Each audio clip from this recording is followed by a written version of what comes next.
నగరంలోని ఓ ఇంటర్నేషనల్ హోటల్లో జరిగిన మీడియా సమావేశంలో కాంగ్రెస్ ఎంపీ అభ్యర్థి జీవన్ రెడ్డి మాట్లాడారు. తాను 1,30,000 ఓట్ల మెజార్టీతో గెలుస్తానని ధీమా వ్యక్తం చేశారు. నగరంలోని బీజేపీ కార్యాలయంలో ఏర్పాటు చేసిన మీడియా సమావేశంలో పార్టీ జిల్లా అధ్యక్షుడు దినేష్ కులాచారి మాట్లాడారు. లోక్సభ ఎన్నికల్లో నిజామాబాద్ ఎంపీగా ధర్మపురి అరవింద్ గెలుపు ఖాయమన్నారు.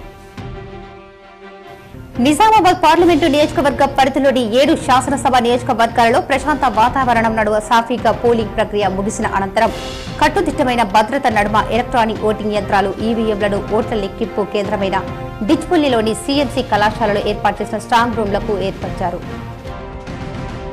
నిజామాబాద్ పార్లమెంటు నియోజకవర్గ పరిధిలో సగటున 71.92% పోలింగ్ నమోదయ్యిందని రిటర్నింగ్ అధికారి కలెక్టర్ రాజు గాంధీ హనుమంతు తెలిపారు. మొత్తం 17,04,867 మంది ఓటర్లకు గాను 12,26,133 మంది ఓటు హక్కును వినియోగించుకున్నారని వెల్లడించారు.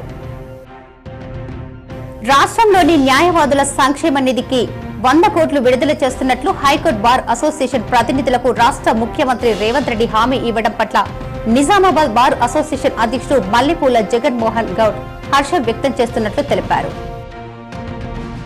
జగన్పల్లి మండలం పుప్పాలపల్లి గ్రామంలో ఉల్లింగ చిన్న అబ్బయ్య అలియా సాకాడు అనే 32 సంవత్సరాల యువకుడు అనుమానాస్పద స్థితిలో ఇంట్లో మృతి చెందాడు.